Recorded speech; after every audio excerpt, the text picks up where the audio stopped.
In the critical strip, the eta functions converge. But the eta function, odd eta function, and subordinate eta functions can be obtained from the binomial theorem of the eta function.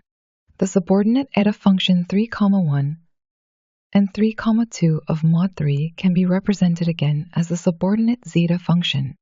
The subordinate eta function 3, 1 is equal to the subordinate zeta function 6, 1 minus the subordinate zeta function 3, 2 of 2 to the minus s power.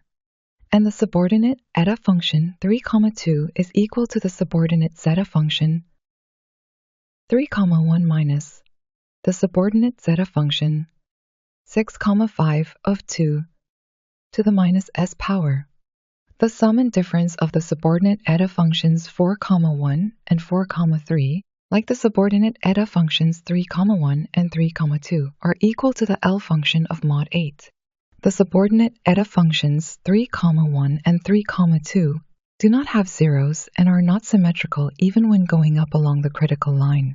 However, the sum and difference of the subordinate eta functions 3, 1 and 3, 2 have non-trivial zeros on the critical line.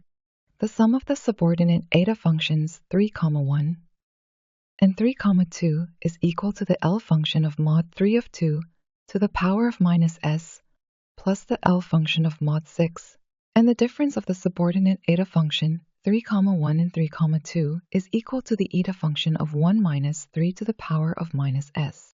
Therefore, if the subordinate eta functions 3, 1 and 3, 2 are symmetrical to the origin, they are non-trivial zeros of the L function of mod 3 of 2 to the power of minus s plus the L function of mod 6. Also, when the subordinate eta functions 3, 1 and 3, 2 meet, they are non-trivial zeros of the eta function, that is, they are equal to the non-trivial zeros of the zeta function. If the Dirichlet character is applied to the subordinate eta functions, they become the extended L function of the eta function and can be represented as the eta function and the L functions. Therefore, the non-trivial zeros of the extended L function of the eta function also exist on the critical line, even if the Riemann hypothesis ends with the generalized Riemann hypothesis.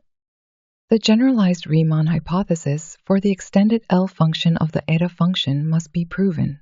Like the L function, the extended L function of the eta function is also invertible, and more importantly, it is modulated. Therefore, only modular functions may have non-trivial zeros on the critical line.